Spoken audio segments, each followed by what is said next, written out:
I'm Asmodeus, from the Strange and Unusual podcast, a proud member of the Gonna Geek Network, just like the show you're listening to now. The opinions expressed are those of each individual host.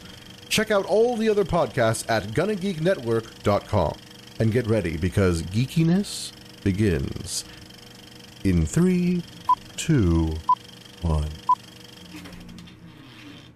You are listening to the Starling Tribune, a podcast dedicated to the Arrow TV show. This guy gets more airtime than the Kardashians, right? This podcast is not produced or maintained by the CW, Warner Brothers Television, CTV, or DC Comics. All characters, situations, and stories are the properties of Time Warner. I am the Oracle, and this is your Tribune. Welcome back to the Starling Tribune. I am Stargate Pioneer, and I am not running for president, so please feel free to call me SP. This week, your reporters for the special summer edition of the Starling Tribune, looking back at episode 13 from the first season of DC's Legends of Tomorrow, are Neil. He gives a hell of a speech. Or, I'd rather maintain my life, Professor. I love his quotes. Also with us tonight as a special columnist reporter is Michelle. How am I supposed to teach someone to fight with a piece of jewelry? It's really easy if it's got a pointy end, just pointing that out. Or you melt it all over a spiked mace. Yeah, that's what you do. Spoilers! This podcast is recorded on Thursday, August 25th, 2016. Live on Geeks.live. Just a little reminder that I started reading comics weekly not that long ago, less than a year ago.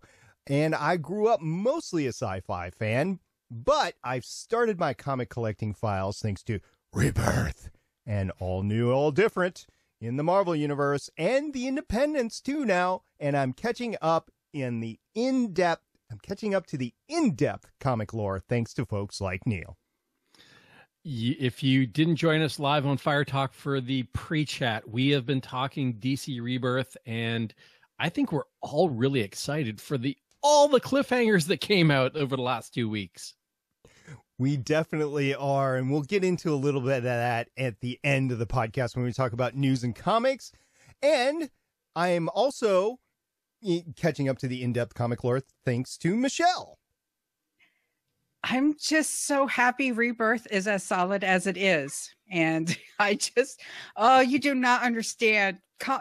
Like Neil and I, we are so, we're hoping, I could just feel it through, the screen, how much hope we have that it just hangs on and keeps going the way it does. I know. It's great. If it wasn't as good as it was, I guarantee you the only issues series that I would be picking up would be Green Arrow and Flash, because we podcast about it, and that would be it. Maybe Justice League, but that would be it.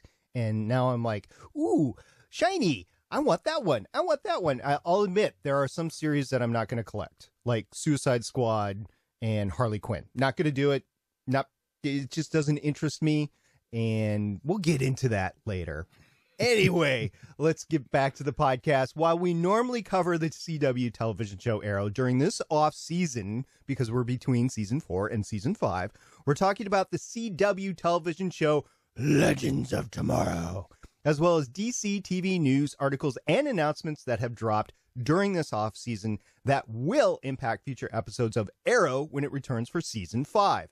Plus, it will definitely contain spoilers for the current episode of Legends of Tomorrow, as well as slight spoilers for upcoming episodes since they've all aired. So consider yourself warned. If you're new to the show, thank you for searching us out on the internet and joining us. If you like our content, please feel free to drop by our podcast network home at www.gonnageek.com, where you can find all of our past shows, plus a ton of other geeky content under the Gonna Geek Productions banner. Ooh, Productions. I know, it's really neat. We changed both Neil and I have been tweaking the wording, and it's been awesome. So guys, I'm just itching to get into the episode of Legends of Tomorrow for this week. So Neil, go ahead and break this one down for us. Thanks, SP. So as you said, Tonight we're talking about Season 1, Episode 13 of DC's Legends of Tomorrow. This episode is titled Leviathan. The air date was April 28th, 2016 on the CW television network and up here on CTV in Canada. The director for this episode was Gregory Smith. Now, we've actually talked about Greg Smith before. He's a director who's become one of the go-to directors for the Berlantiverse, having made the transition from in front of the camera on Rookie Blue to behind it. As far as Legends of Tomorrow is concerned, he's directed 2 episodes, both this one, Leviathan, and Marooned, which we talked about before. His other director credits include 4 episodes of Arrow, 8 of Saving Hope, and 5 of Rookie Blue. The writers for this episode include Sarah Nicole Jones, and we haven't heard Sarah's name in a while. She had a producer credit on the 2-part pilot episode, as well as a writer and producer credit on tonight's episode, with a couple of other episodes under her belt. As far as Legends of Tomorrow, she has the producer credit on episode 1 and 2, plus Leviathan, and a writer credit on Leviathan, as well as Night of the Hawk and White Knights. As well in the industry, she's written 3 episodes of Forever and 8 of Longmire. Sharing writing duties with Sarah Nicole Jones is Ray Utarnachit. Now, we've seen Ray's difficult-to-pronounce name before pop up in a couple of other episodes this season, as well as other genre TV. He has 2 writer credits on Legends of Tomorrow, including Leviathan and that great episode, Star City 2046, as well as 16 credits as executive story editor. His other genre credits include 1 episode of a writer for Flash, 4 episodes of Tomorrow People, and 2 of Person of Interest. Person of Interest is a personal favorite of mine. The last season was but you know what? It needed to come to an end. I'm glad they gave us the 6 or so episodes, maybe it was 13, whatever it was that they gave us to actually wrap up the story. I hate when they cancel it and they don't wrap up the story. So I think it means more to them in the DV sales and the streaming rights that they can give to Netflix or Hulu or Amazon Prime or whoever. So thank you very much. And Ray, if you worked on Person of Interest, I'm an instant fan. If anything else, I'm an instant fan of your work. Now let's talk about the ratings for this particular episode of Legends of Tomorrow, Leviathan. As Neil said, it aired back in April 28th, which, you know, we're podcasting in August and April, so the months both begin in A, so I think that's close enough, right? Okay. It aired back then, and it achieved a rating of 1.86, and it actually moved up from the previous week of 1.87. So the high ones, and DC has renewed this, CW has renewed this, and it's pretty cool that they renewed it under a 2 rating. So they're hoping for better in season 2. As we talked about in previous episodes of Starling Tribune, they realized the mistakes that they made with the show as it was starting out. It was a mid-season premiere.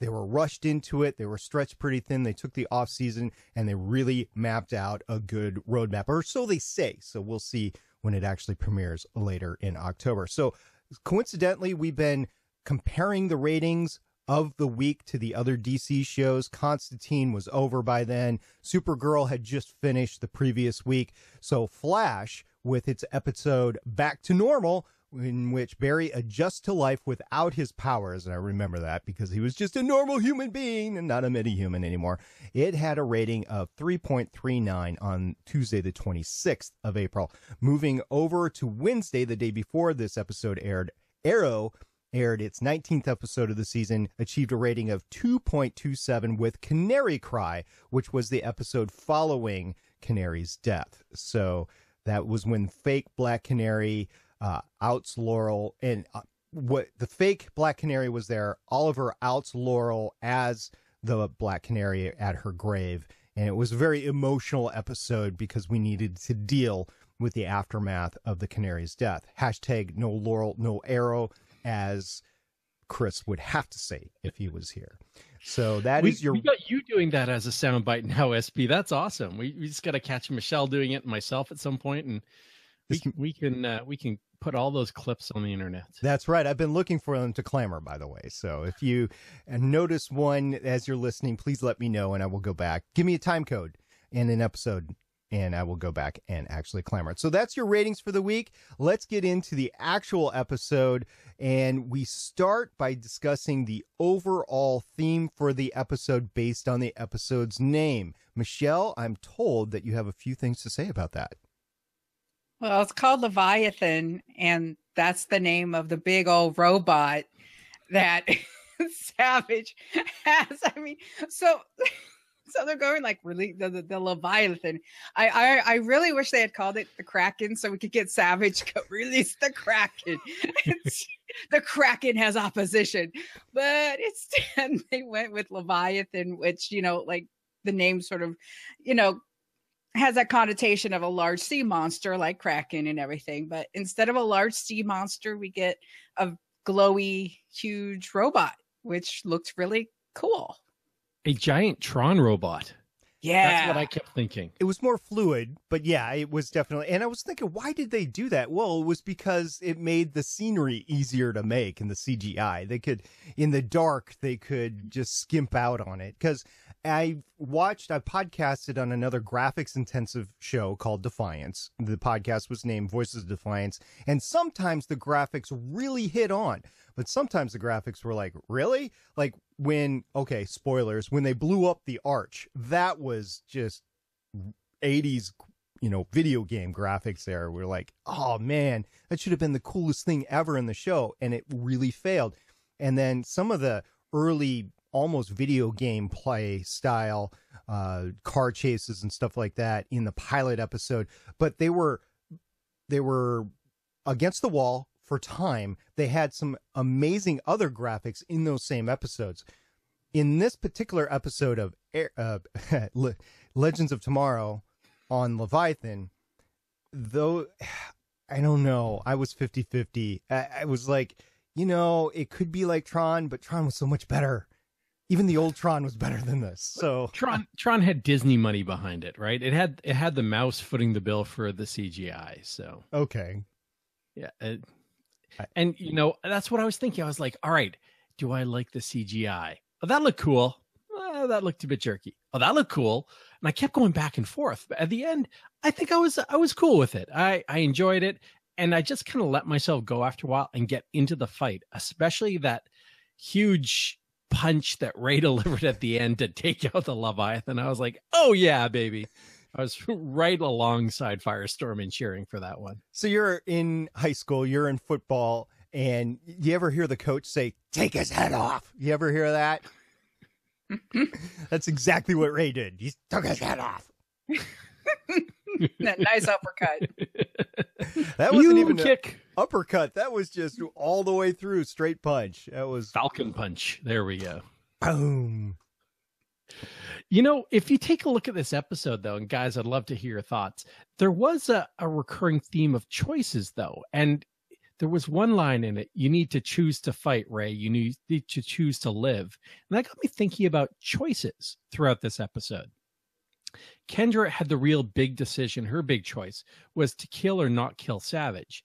And earlier on in her flashback, it was to choose to learn how to fight and go out and do this. Cassandra had a big choice. Her choice was to choose to betray her father and believe Leonard Snart, and then to join the rebels. Ray, as I said, had to choose to get up and fight to live. And Rip had given up in a couple of points in this episode. But once the team came together, he had the choice to make. Do I try to go against the time stream and fate and try to save my family one more time? Or do I just sit back? And he chose to go after it. So there were a lot of big choices that the cast was faced with this week. Yeah. So first of all, big fan of Cassandra. Love her. She even chose to side with the Legends, even though he told her he was a liar, but not about this. Like, well, that's pretty cool because everybody's a liar. I watched it through the wormhole recently on the Science Channel. Everybody's a liar. Well, it's true. We learn at an early age. Everybody lies. Let's get over it and move on. But he's like, yeah, not about this. I've got the video to prove it. Yeah, and in 50 years, we can't fake that video proof, but okay. So, Sandra, I'm a big fan. Yeah. I thought it was interesting, though, that she leaves her dad after one lie. So it made me kind of wonder if she was descended from Felicity Smoke. Because, one lie and I'm out.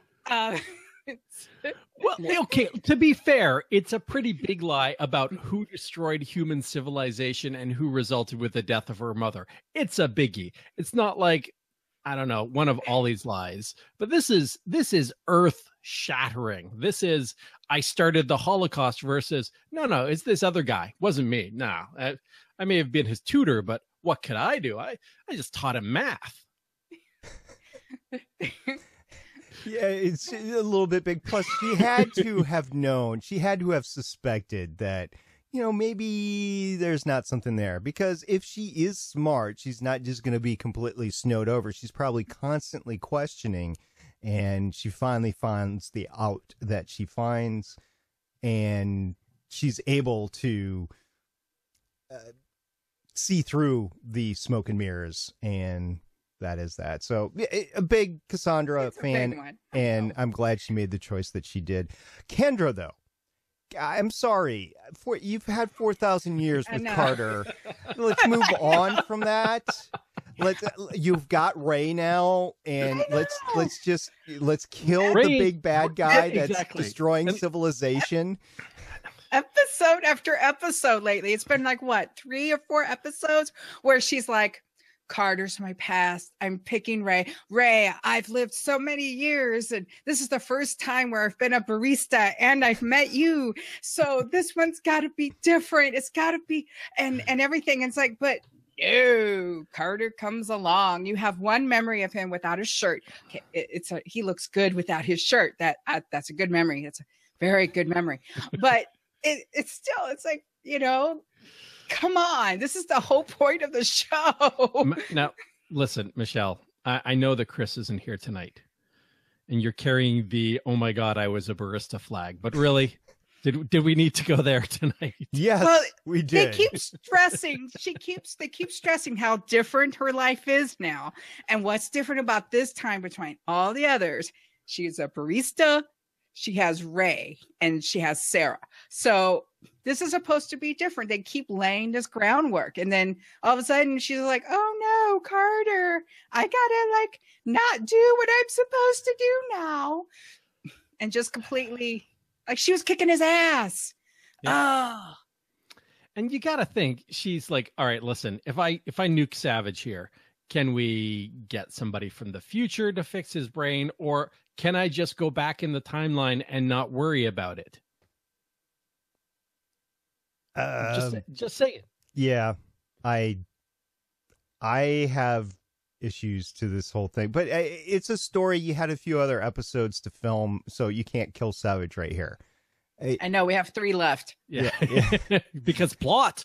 Because plot, exactly. I think they race to the, and this is supposed to, we get near it and we pull away. We get near it and we pull away, and okay, this was a little too close, because literally she's standing over him with the hammer, which is going to destroy him and save civilization, and even at this point in time save Rip Hunter's family, and she can't do it. Come on. And moreover, and we're kind of dealing into some of our fight details here, she is laying people out with that spiked mace. Those were big spikes. They're covered in nth metal. No blood. I'm like, I'm sorry, a big spiky macy thing. There's going to be blood splatter. Call Dexter, because there is some blood splatter to look at. True, but if you consider there be a force field around it, it's the force field that is actually, because it's magic, right? The force, or whatever it is. It's forcing people away without the spikes. I thought it was like Teflon. It just rolled off. Okay. There still would be blood splattering around. It just wouldn't be on the mace. Exactly. And she hit some normal people with... No, she didn't actually. She hit Carter and she hit Vandal Savage. Okay, at least Carter should be pretty messed up. Let's put it that way. Yeah, that's true. And it's something that we would all be fine with, too, I might add. So, Ray, you pointed it out where Jax is telling Ray, you have to make the choice to get up and fight. And he just I don't know. It was just Jax is like the voice of God to him. And he's like, oh, yeah, okay. He gets up and he takes the Leviathan out. So he definitely chose there. Although I think he's been choosing all along. I don't know if that was just, hard to tell. It was a good dramatic moment, but okay. And then Rip, he's had to make choices this whole season so far. And I think he's made some pretty poor ones along the way. We've been rating him as Captain Hunter along the way, but the bottom line is he's trying to do this to protect his family, but he's at odds between that and protecting the timeline. And it's just, he still has that Time Lord stuff in him. He's at odds at protecting the timeline. He has done nothing this entire season but try to change the timeline to his own benefit. He is, I mean, granted, he doesn't like it when other people change the timeline. Like, oh, Professor Stein, why did you do that? Oh, why is only I can change it for personal benefit. None of you guys can. But he was a dick this episode. Like, oh, I don't care about the refugees. It's just like, because they don't matter. You go back to what was Star City 2046. He's like, this isn't going to matter. This reality is not going to exist. No, because it will exist up until the point where they kill Savage, potentially. It's going. This is mattering. This isn't an alternate timeline. This is the current timeline. Okay. Exactly. Yeah, he's trying to stop Savage before he goes and he kills. Like, he tells Ray, like, he finally confesses that after he went to Egypt and he failed in Egypt, he went to his family and then like Savage's forces. And then he said he kept going back and that he kept seeing his family die over and over again. And then he gets the bright idea to recruit other people by lying to them in order for them to do what he needs to do. So yeah, he is major Captain Dick this show.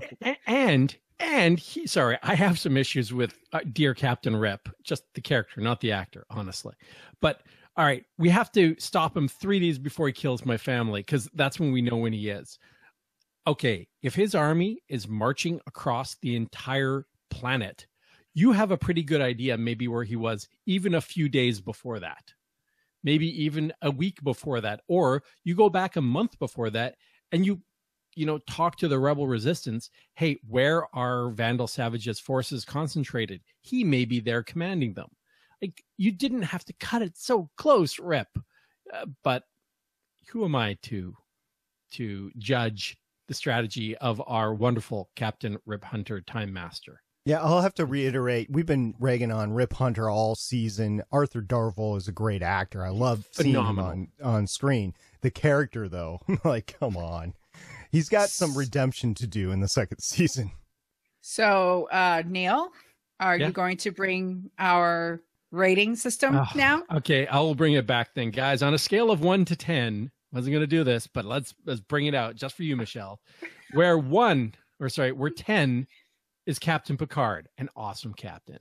Where 1 is Captain Kangaroo. You do not want him captaining your troops into battle. Michelle, start us off. Where do you rank our captain this week? Well, this has been something we've been doing for a while, so let's keep this up. Well, since he is a major dick, and he finally comes around, but he had no reason to treat the refugees the way he did, I'm going to be generous and say a 2. 2. Mm-hmm. I see. I guess I'm next. Let me see. He's hurting from his family. I get that. And he is not making good, sound decisions. He still wants to kill Vandal Savage, but he has no plan to kill Vandal Savage. So I think he's a little bit of a almost erratic, crazy, right? So I'll go back to call him a 1.5, and I will rate him as Captain the Deacon from Waterworld. Yes, that is what we're rating him this episode. So we got a 1.5 and a 2. Man, those are both really solid ratings, I gotta say. I will give him You know what? I like 1.5. So I'm going to give him a 1 so we can average it out at 1.5. Because, as you said, he says, I'm here, I don't have a plan, but he's giving a speech. Let's just go there. Who creates the plan? And I'm still not sure what the plan was, but it was the true captain, I would argue, Captain Cold. Leonard Snart came up with the plan. And he had no idea what he was doing. And then when the ship gets damaged, he goes into this funk. He's kind of hiding in his cabin. Woe is me. I give up. Blah, blah, blah, blah, blah. And then the whole refugee thing, as you called out, Michelle. Yeah, I give him a 1. We average this out to a 1.5. He is not much better than Captain Kangaroo. Maybe even Captain Crunch. Okay, so we've dug on him pretty hard, but let's dig into it a little further in that because he's not doing everything right, because he's running through these emotions and being human, he is being made more human for us.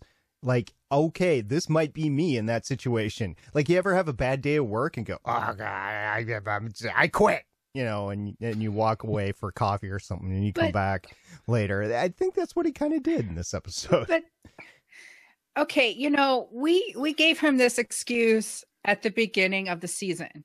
Okay. And then he has these moments of, you know, doing really well, and they've been together as the team, and they've proven over and over again that when they come together as a team, it works out. So, you know, it's when you make a mistake, it's not the mistake, it's learning from it. So you don't do it again. And he's not learning that he has a team that he put together. Let's remember, he put them together, and he keeps forgetting, you know, like the only thing he remembered is like, oh yeah, I have a thief, a killer, and an assassin. You guys go do that. Like, that's all that he remembered about his team. And it's really just, I know. Well, if you had Carter as part of your team, would you want to forget about Carter? Yeah. Uh-huh. Here's a question, though. When we call him Captain Hunter, and I know we're spending a lot of time on this, but maybe we can just wrap it up with this, that he is used to captaining the Wave Rider. I don't think he's used to a crew. And if you take a look at some of the other episodes, especially the one with the Time Pirates, we found another captain. There wasn't a big crew on either that time ship as well. So it's like he's a captain of a ship. He is not a captain of a crew. He never really has to think strategically. He is in uncharted territory, you know, having to deal with, oh my God, people. So do we need to cut him slack for that? Maybe. It's like Captain Cold. What is he actually a captain of? He's a captain of Cold. Put him in charge of a team. Maybe he's a captain of Mick Rory as well. But he's not technically a captain. Maybe it's a weird honorific the same way. Yeah, I would agree with you in that Captain Rick Hunter from Robotech, Captain Rip Hunter is a captain of a singular control. Which is it's not even a multi-axis. It's just one axis, front and back. So yeah, he's not used to the complex situations. Very simplistic. I'll agree with you. Fair enough. Hey, let's touch on some of the other characters of this episode. I think we can all agree. Sarah Lance, White Canary, had a bunch of great fight scenes, and she kicked a lot of butt as usual. I would be surprised if she did anything else. And we talked a bit about Leonard Snart, but let's just dive in there. I think this episode wouldn't have really been, and I gotta say, it was a great episode, but it wouldn't have had that same kind of appeal if not for Leonard's interaction with Cassandra, and moreover, the great one-liners of Heatwave throughout this entire episode. I mean, I put 2 in my lead-in, but his "it works in my outfit" was perfect. Like, Mick was on fire, haha, literally this entire episode. And he gave Kendra that great sort of motivational, you know, like sort of like, it's like, have you actually really killed anyone? He's like, you're about to go into the Murder Olympics.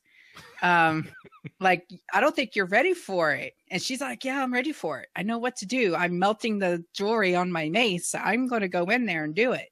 And he's like, I don't know. So and he read her pretty well. Yep.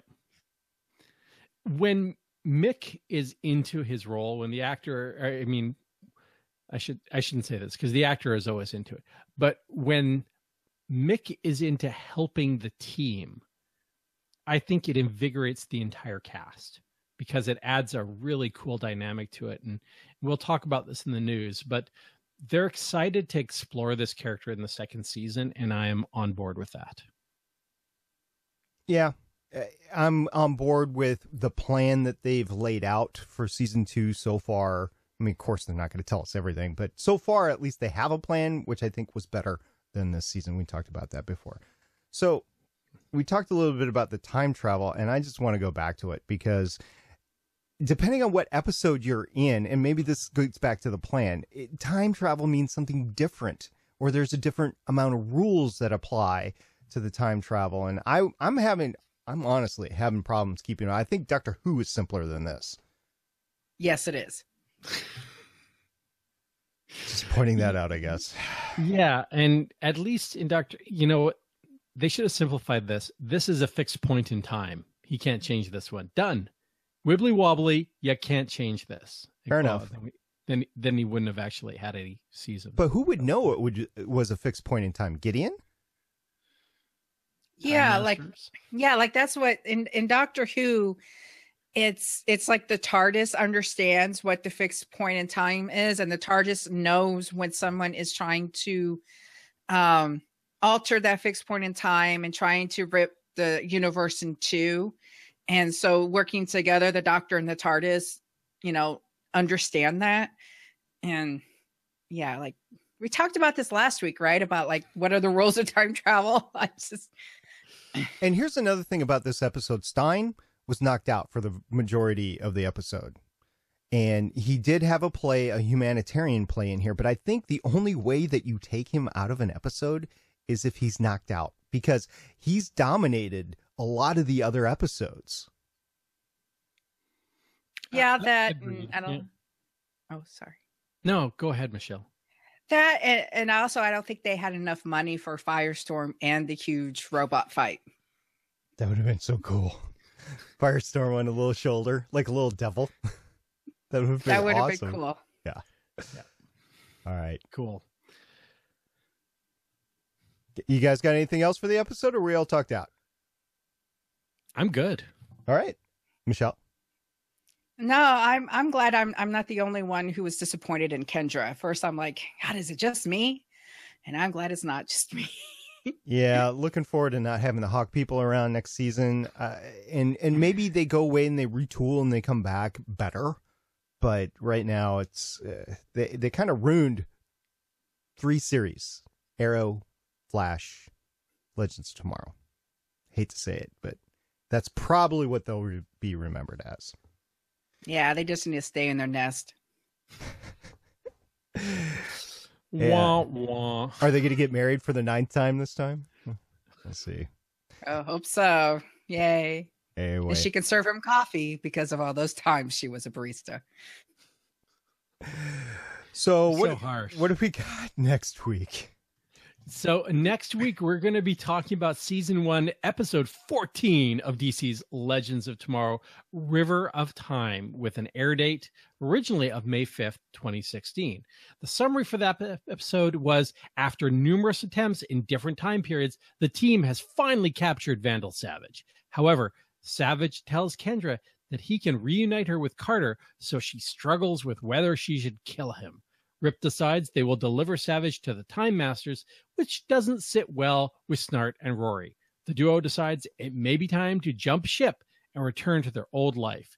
Meanwhile, Savage taunts Ray about his place in Kendra's life. Directed by Alison Troughton, with writers Courtney Norris and Anderson McKenzie. Yeah, the whole Ray Kendra thing has to come to an end. Hopefully next week it will be it, and we can move on with the final 2 episodes of the season. I'm looking forward to next week because I'm ready to get this sucker over. We've been slogging through this all summer, and we've had to because we had a limited amount of time between the seasons. But I'm just glad we've had the opportunity to go through this because nobody else in the Gonna Geek Network is. So we took it on. We took one for the team. And we've gotten some cool stuff out of it, too, including some amazing pop culture and DC Easter eggs. And every episode we go through them, and this week is no exception. So what we've done, what Neil has done, is he's pulled the comicbook.com article about things you might have missed. We've added a few things. We're going to run them down. So first of all, let's start off with Neil. You have the first one? Great. So the first pop culture reference is Leviathan. And Michelle talked about kind of what Leviathan is, both like through the definition. In DC Comics, there have been 2 Leviathans. Neither of them was a giant robot. The first was actually a pseudonym for Grim Allure, a member of the Legion of Superheroes. But the most recent Leviathan wasn't a person at all, but was an offshoot, a creation, kind of a golem-y thing of the League of Assassins. Talia al Ghul created Leviathan to oppose Batman Inc. Ooh. What's Batman Inc.? So Batman decided that he couldn't be everywhere at all time. So he basically created an extended Bat family, including Batwing and a few other characters that would take the fight to places around the globe that he couldn't be. So you could call it the extended Bat family, or as they did for a while, Batman Inc. Okay. So not too far off from what is happening in Detective Comics, although that's not voluntary. Yeah, and this was more independent operators around the globe. So Okay. like a Central African bat type character that was linked into his network, and somebody operating in Europe, and yada, yada, yada. So Was more there somebody global. was there somebody for Wakanda? Crossing the streams, dude. I just had to do that. So Michelle, what do we have next? Next, we have Growing. Adam Savage's Leviathan is clearly a giant version of Ray's Atom suit. Yep. And now the rebel leader, we've talked about her before, Cassandra. No, I'm sorry, not Cassandra, but the rebel leader. Her name is Sharon Taylor, who played the unnamed rebel leader on tonight's episode, was in Smallville. I didn't know that. And she played Zod's lieutenant, but help me out. Feora? Let's go with that. Okay, sounds good. And finally, Cassandra Savage. So Cassandra Savage is actually based on a different DC character, Cassandra Sage. She was one of Vandal Savage's daughter in the New 52. And after the police arrested Savage for a string of sacrificial murders in New 52, Cass grew up to become a profiler for the FBI, specializing in serial killers. After not speaking to Savage for years, Cass used her father to help solve a string of copycat murders committed by the son of a man who arrested Savage. Of course, most fans were hoping that Cassandra would wind up being Scandal Savage, a member of the Secret Six, a group of anti-hero mercenaries. It still could happen. We'll see. Did her fight scene with her and the 4 guys remind you of like the League of Assassins? Oh, totally. Yep. Absolutely. Okay. So now, there were 2 Easter eggs that I kind of caught and that I want to talk about that weren't in the article. The first was when the Leviathan monster is walking up to the ship and there was the glass of scotch and you saw the circles, the little, every time it took a step. Did anyone think Jurassic Park? Right there in my notes. Jurassic Park, liquid move. Yep. I thought Jurassic Park, but I also think Undiscovered Country whenever I see that now too. Because of Captain Sulu's teacup. Although that's more of a vibration, the teacup goes off. But I think of the same thing. Yeah. And the other one is when Adam, which is typically a shrinking character, grew. Did anyone think Ant-Man growing into Giant Man in Civil War? Which one came first? This was out in April. Right. So Civil War first. Yeah. I will check IMDb really quick to see the release date of Civil War, which was really quick here, April 12th. So this beat it by like 2 weeks. Wow. But both of them had been filmed way before that. So right. And they both the giant characters, this is something I have an issue with because they're moving slower. They're not as adroit. Everything is over exaggerated. Like when they were skidding over miles and stuff. And like, well, if you were a normal human, you would have stopped dead in your tracks way before that. But so it's not a different law of physics. It's just that you're bigger. So you can move as fast. You can stop as fast, but it, I guess, is trying to show their mammoth size by over exaggerating everything. So I guess. Well, what is it? M equals FV. Is that right? You know, you're the rocket scientist. So.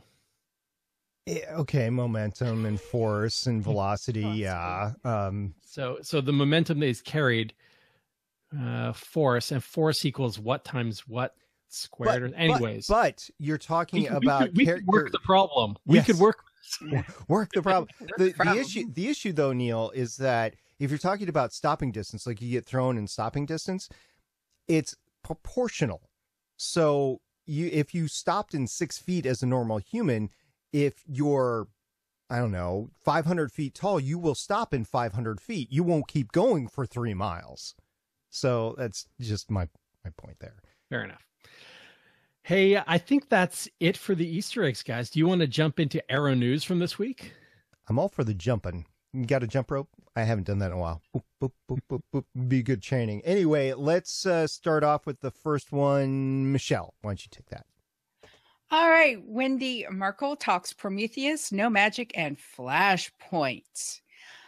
For season 5, we did want to go back to our roots and figure out what is specific to this show. What is our universe? Go back to what is Arrow.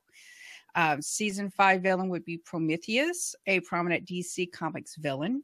He's not going to have magic, no powers. He has a very personal grudge and axe to grind with Oliver.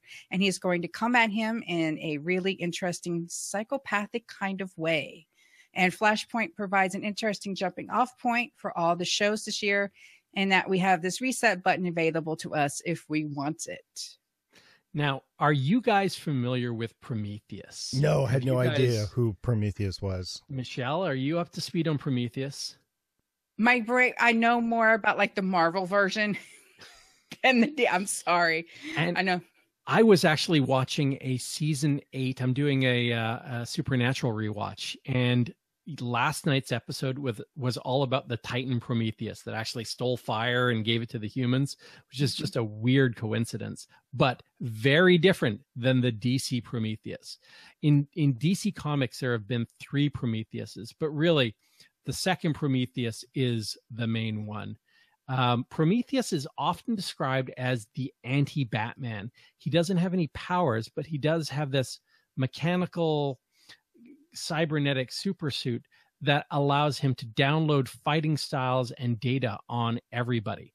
Now, the good and the bad about Prometheus. He was the villain in the controversial 2009 miniseries called Justice League Cry for Justice. And while I mentioned he's often described as an anti-Batman and did go against Batman and the Bat family, in Cry for Justice, it really sets him up as being opposed to Green Arrow.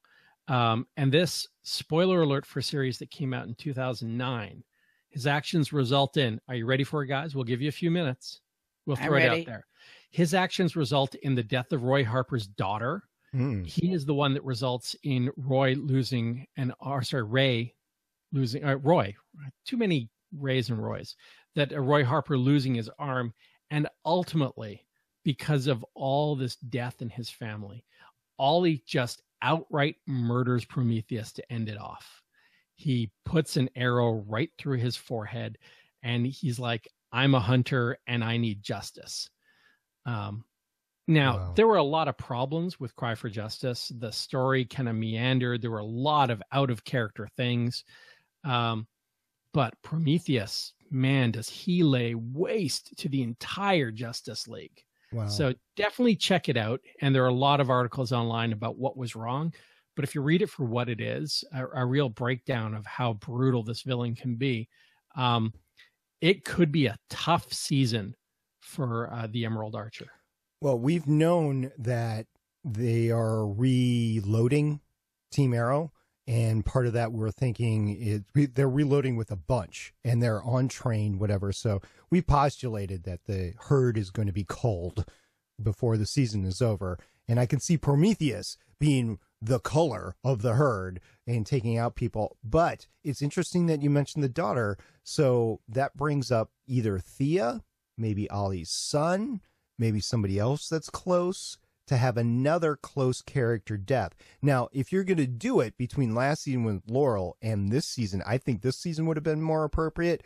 I still think, and I know people are going to disagree with me till the end of time, I think killing Laurel was the wrong thing to do. And I think if you transition that to a villain such as Prometheus, which is known to kill or wreak havoc, I think it would have been a little bit better, or another character. So that's just my 2 cents, knowing nothing about Prometheus before you told me about him.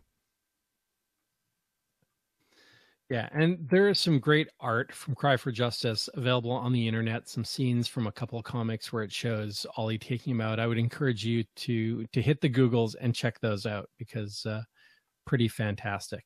Yeah. Why don't I take the second article?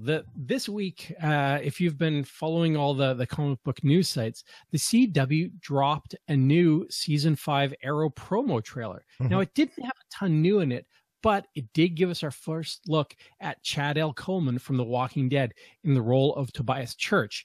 And he, as we've talked about before, he's going to be a gang leader who goes up against the Green Arrow. And in this promo, he seems to be masterminding an alliance of criminals. And we actually see the Black Canary statue that we discussed in an earlier podcast. And of course, wouldn't be Arrow without a lot of fights. So this trailer made me go back to The Walking Dead when Chad Coleman came on the scene in the prison, when they were first coming into the prison, going, he could actually have been the ringleader inside the prison versus part of the group that came in. He's just that forceful of an actor. So I can't wait to see him on the screen in Arrow. Arrow. It's going to be fun. And he did a really good job on The Expanse. Yeah, agreed. Now, SP, over on our sister, or one of our sister network podcasts over on Legends of S.H.I.E.L.D., you've been talking Jessica Jones and Daredevil in your off seasons. So why don't you take this next one? Yeah, Will Trevall from Jessica Jones, and he played the cop basically in Jessica Jones that was controlled by the Purple Man and tried to make things right, but he was a special ops operator and was basically given a version of super soldier serum. And if you go back to the Hulk movie, the most recent Hulk movie, you can kind of see it's very equivalent to what he was going through with red pills and blue pills and whatever in there. So he played that very well. He was, at the end, he was a dick too. And it's like, oh man, he could play anything. But the most important thing is he's been cast now as the human target, and part of the human target, from what I understand, is he's a personal bodyguard, and he's a master of disguise who assumes the identities of those targeted by assassins. And based on his performance in Jessica Jones, it is totally right for this. So it's going to be fun seeing him on the screen in episode 5 when he takes on the new client of Mayor Oliver Queen. It'll be interesting to see if he takes on both personas, not just Mayor Queen, but also Green Arrow. So we've seen Diggle in the suit before. We've seen Roy in the suit before, but it'll be interesting seeing somebody else possibly in the suit, assuming the identity as he's being targeted by assassins. And this week we also had the episode 4 title and script cover released. Michelle, did you check that out?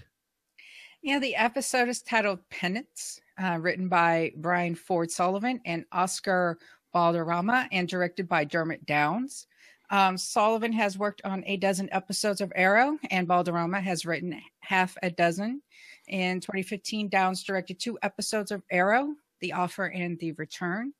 The title might suggest that Oliver could either go through a voluntary self-punishment as an expression of repentance or confess his sins to seek absolution. I read this voluntary self-punishment as an expenses of repentance. I'm thinking self-flagellation. That's in my mind immediately goes to that. And I'm like, I just don't see Stephen Amell doing self-flagellation, but who knows? Or he's going to exile himself back to the island. I need to go. Not think again. Oh, He always punishes himself. not again. I mean, that's been like seasons 1 through 4. Oh, it's my fault. It's my responsibility. So, like, what else could he do to himself? I mean, so maybe it's more of a confession. Just more of the same, Michelle. Just more of the same. I'm just going to hold this up. It's the most recent issue of Green Arrow. And I'm not going to spoil anything, but I'm going to say the words that I've just said before, but I'm going to say it in relation to this comic. Not again! Not again! We also had a ton of DC TV news drop over the last week. So why don't I start this off? The man, the legend, Mark Guggenheim, did a couple of great interviews, and he talked Legends of Tomorrow and the Legion of Doom. This was a great Collider interview, and in it, he talked about the role of the Legends as time cops in the expanding DC TV universe beyond Flash and Arrow. He actually, and as we talked about earlier, talked about how much he loves the Mick Rory Heatwave character. He talks about the flexible Berlantiverse contract for John Barrowman, Wentworth Miller, and Katie Cassidy, and about how much freedom it's going to give all the showrunners to use these great characters to where they have the most impact. He gave us some teasers about the Legion of Doom and their dynamic between the characters. And he talked a bit about Vixen, both in the context of Legends of Tomorrow and of season 2 of the animated Vixen. And there was one quote in there that, you know, we always talk about, well, is it the CW verse? Is it the Berlanti verse? Is it the Guggen verse? And I just made that one up. But he actually said, I'm proud that we were able to launch Arrow and have it not suck. And that in it not sucking, it created opportunities, not just for the Flash, but it opened up the world of television. So I can't really take credit for the universe. I really think Greg Berlanti and it's Andrew Kreisberg's baby. I gotta love this part of the preseason, because we're preseason for all these shows at this point in time, coming into the fall TV season. And you've got Guggenheim, Miracle, Kreisberg, Berlanti. They're all in creative mode. Like, oh, we're going to shape this, and it gives us this wonderful opportunity. And Arrow just did not suck. And guess what, buddy? You have a lot of angry fans from season 4 saying Arrow sucked in season 4. Now, do I think it totally sucked? No, I think it had a lot of faults in it. But by saying we created Arrow and it didn't suck, I mean, at this point in time, dude, I know you're referring to season 1, but season 4 is on everybody's mind. So choose some other words, please. Totally. Yeah. So, Michelle, I hear that Mick Rory has an interesting path ahead of him. Yes, his love in the air for Mick Rory. Mark Guggenheim discussed the surprise element of Dominic Purcell's Heatwave during the first season and his continued role on the team. Guggenheim may have let slip a future development. This year, we want him to fall in love with someone and be like, what are feelings? That would be great. And like, whether it's a girl or not, it'd be like, whoa, I feel what is this? Tingle? Huh? I don't want to burn her. I don't want to steal her. I'm not sure. Neil, I totally wish you had recorded your interaction on like your cell phone or whatever with Dominic Purcell, because you actually met him at a restaurant. I did, yeah. And I think of that from time to time. He was a real gentleman, you know, and I did stop him in between courses when he was having a quiet dinner, and it was very, very brief, but he was a true gentleman, and just wanted to let him get back to what he was talking about with his dinner date. But, right, and I don't mean like for an interview or anything. I just meant so we could compare how he normally talks to how he talks on character. Like he could have said, "Well, thanks for watching," you know, or something like that. I would have been like, "That is so cool." I just love the way he talks. That's a nice tie. I think I want it. Here, it's yours. I want him to start narrating everything instead of Morgan Freeman. Like, let's get rid of like Morgan Freeman. You're wonderful. You've had your time, but now let's get Dominic Purcell's Heat Wave to narrate everything. Or I want him to do the lead into Legends Tomorrow. My name is Mick Rory. I'm stuck in this stupid ship with this guy that doesn't know what the hell he's doing. When do I get to burn something?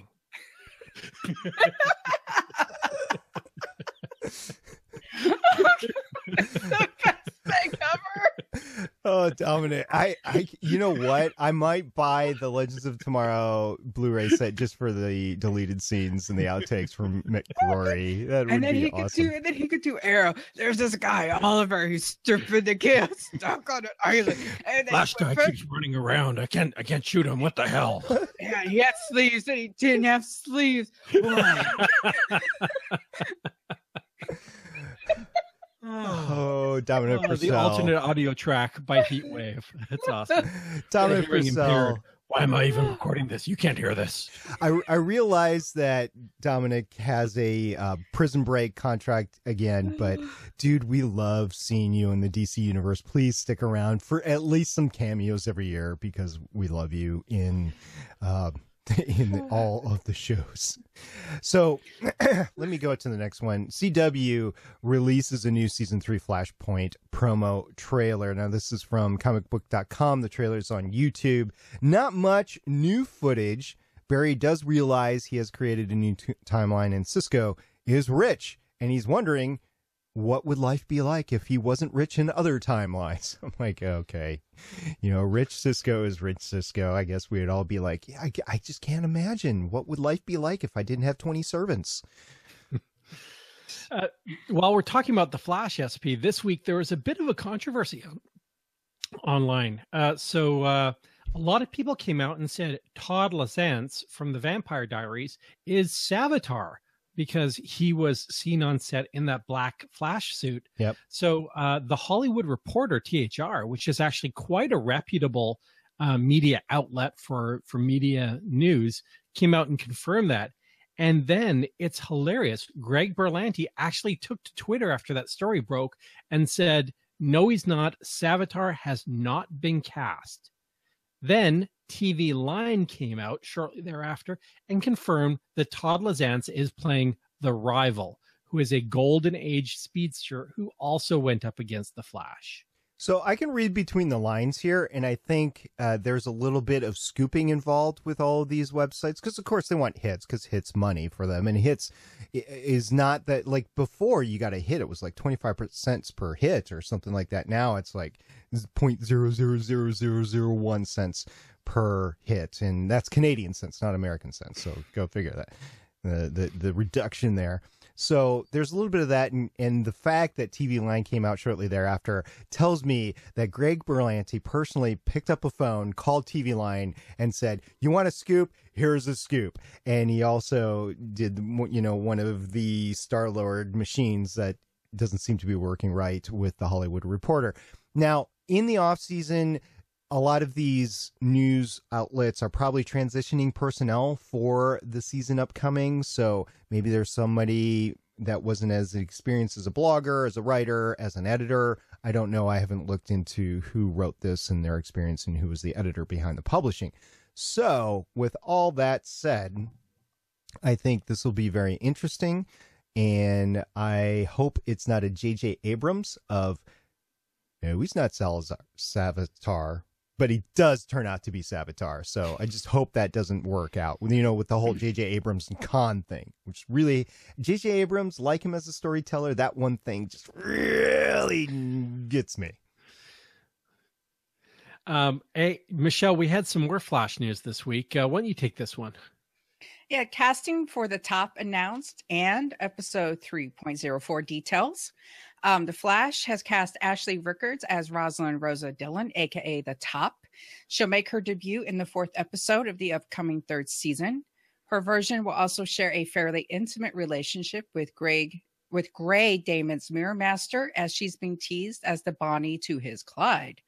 Rickard is best known for her lead role as Jenna Hamilton on MTV's comedy drama series Awkward, and has also guest starred on episodes of Zoe 101, Ugly Betty, One Tree Hill, Entourage, and American Horror Story Murder House. Additionally, episode 3.04 is shaping up to be a big one for the series. It will introduce Mirror Master and will also feature the return of fan favorite Wentworth Murrow as Captain Cold. Yay! Oh, and you can't have the rogues, the Top and Mirror Master, without having Captain Cold in there to coordinate them. It's just so classic. I'm so looking forward to that. Especially Wentworth Mirror as Captain Cold. This is going to be fun to watch. Yeah. So we also have another Flash news point about a Flash episode writer. Yeah, so this week it was confirmed that Zach Stentz will be returning to the show to write episode 3.05, Monster. Grant Gustin shared the update on Twitter, uploading a photo of the episode script cover. And he wrote, "Our Vancouver DP is directing an episode written by the brilliant Zach Stentz. Kim deserves it, and he's going to kill it," talking about the Vancouver DP. And Kim Miles is a Vancouver-based cinematographer who will be overseeing Steintz's episode as director. Now, why this is actually news, aside from just interesting to DC TV fans, is that Zach Stentz, and as you said, he's the X-Men First Class writer and Thor screenwriter, but he also wrote the episode of The Runaway Dinosaur, which was the Kevin Smith episode. So a lot of people were hoping that he would get to write the new Kevin Smith episode. But you know what? I just say the more good writers that we can get writing great episodes of Flash, Arrow, and Legends and Supergirl, man, just bring it on. I just want more. Yeah, I'm loving finding all this great talent, which is going to be around for us for years and years to come. Take a look at some of these IMDb's that are the masters of the episodes now, and you take a look, they go back to the 80s with the shows that Neil and I grew up with, and Michelle, you too. And you see them and their progression as we talk about their IMDb lists, credits, the filmography at the beginning of every episode that we talk about.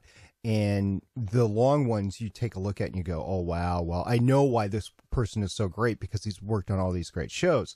And I think we're starting that now for the rest of my life, basically. We're starting into the writers that I will be watching and the directors that I will be watching. They're getting their first chances here, maybe their second chance or their first big chance in these episodes. And I can't wait to see what they come out with in the future. Moving on with Flash, we got a couple more quick stories to look through. First of all, we have a first look, thanks to comicbookmovie.com, as Joey King as the villain Magneto. And the picture gives us a very good idea of how King will look as the supervillain when she makes her debut. So if you want to check that out, the link will be in the show notes. Also, Teddy Sears to return as the Black Flash at some point. Now, I did take a little in-depth look into this. Basically, Zoom transformed into Black Flash during the finale of Flash last year.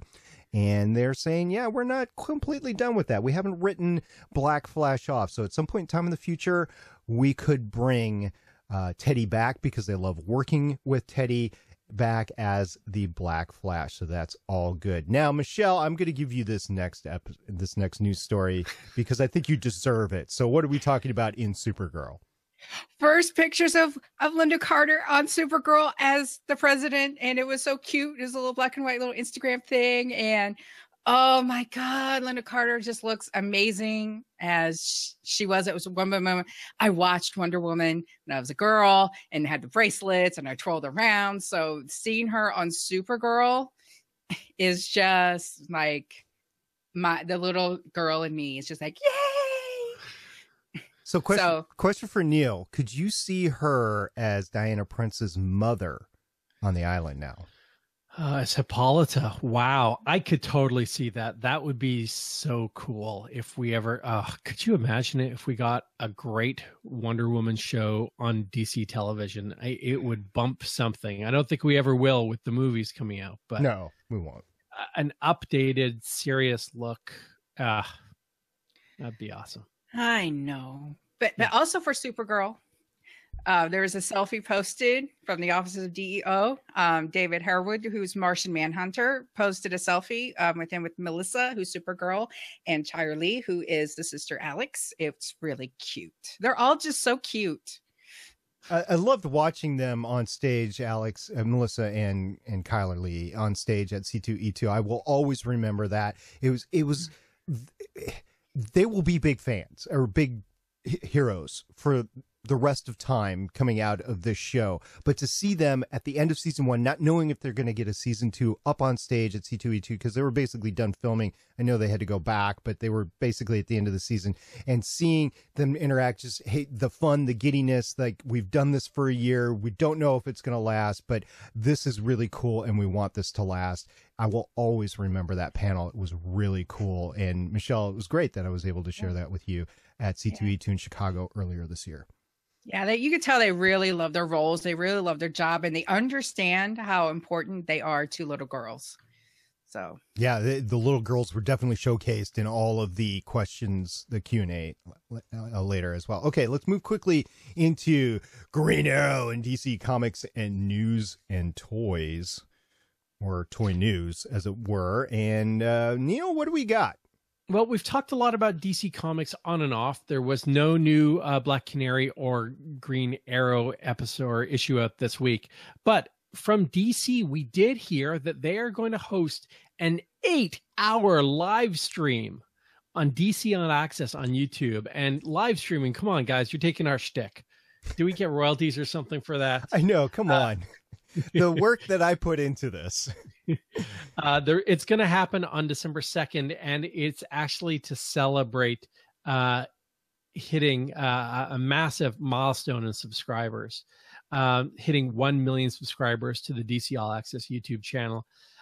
There's going to be a marathon programming block, and it's going to be led by the DC All Access hosts Tiffany Smith and Jason Inman, and it's going to have new interviews with writers, insider info, new updates, and way more. So if you're a DC fan, you know, I sense a cold coming on for September 2nd. Mark your calendars. Yeah, I won't have a cold because I will be traveling home that day. But yes, this will be good to see what comes out of it. I won't be able to participate in it because I'll be on a plane. And we all know Wi-Fi is not that great on a plane, even if you pay for it. Not enough to stream anything. So it'll be interesting. Yeah, I don't know if all day. I mean, people, are they really going to care all day of the last big weekend of the summer? I don't know.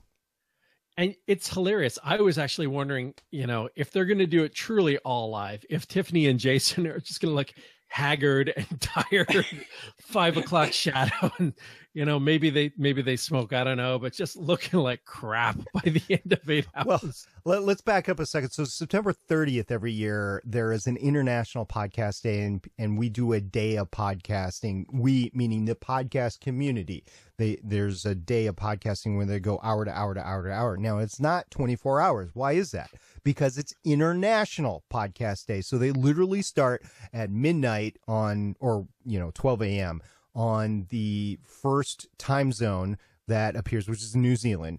And then they go all the way around the world until it makes it to Hawaii at the end of the day. And like Todd Cochran or somebody else in Hawaii, they take the final reigns home. So marathon podcasting has been around for a while. Marathon streaming has been around for a while. There's been the Jerry Lewis telethon has been around for a while.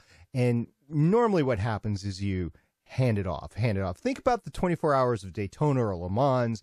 The drivers there's only like 3 to 6 of them. So they do all have to be grueling in the car all the time. But in the end, it's a team effort and it makes it happen. By the way, before we get too far away from the comics section, I'm just going to fan out the comics for this week. Yes, we said there was no actual Arrow related comics this week. There wasn't.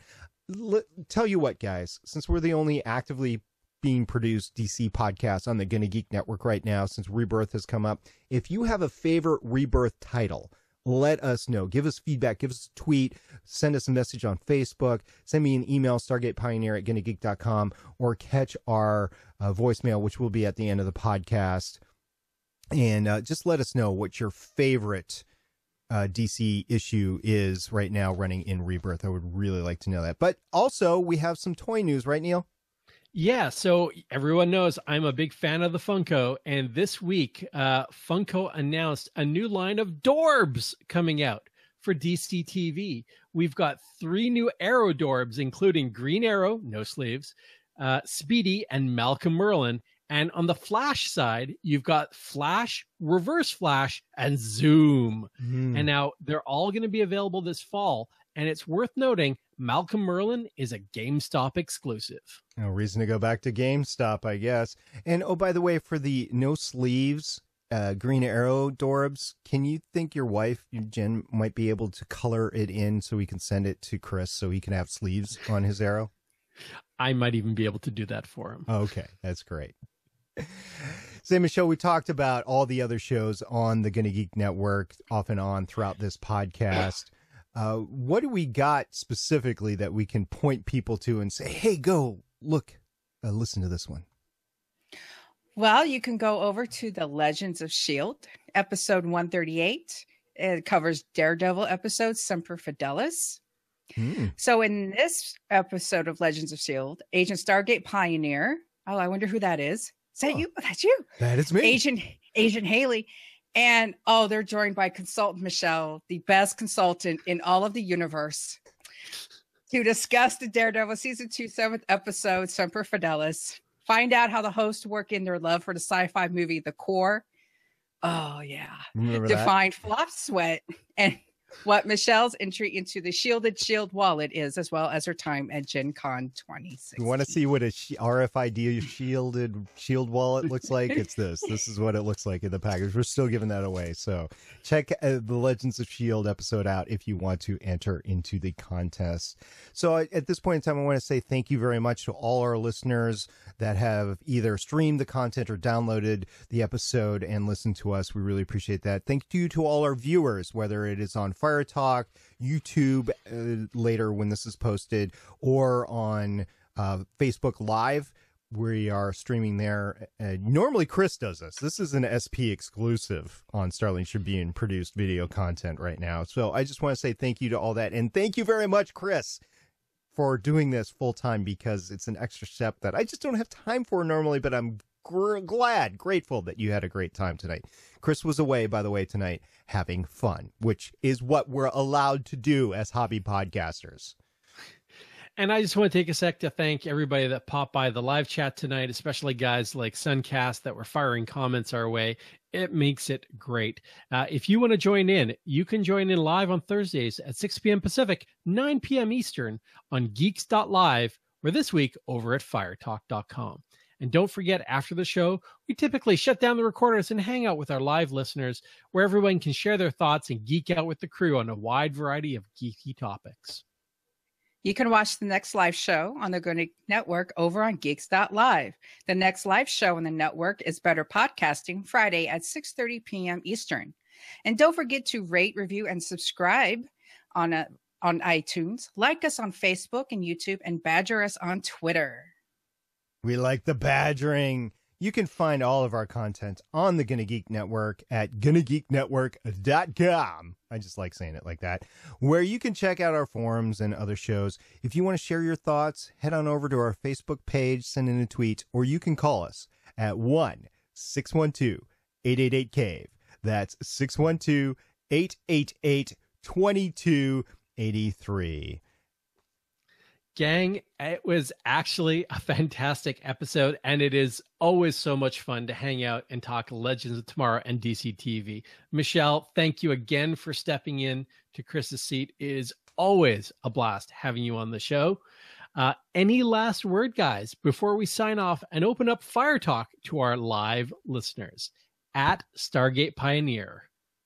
Hashtag big guys don't move fast. At Michelle Ely. Hashtag Murder Olympics.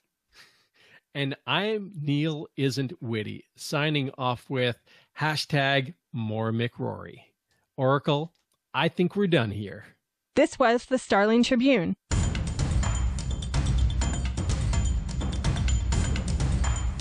You can leave us feedback at GonnaGeek.com or check out our archive at StarlingTribune.com. Visit GonnaGeek.com for more podcasts. Music by Kevin MacLeod can be found at Incompetech.com. This podcast is not produced or maintained by the CW, Warner Brothers Television, CTV, or DC Comics. All characters, stories, and situations are the property of Time Warner. No infringement is intended. We will see you for the next episode of CW's Arrow.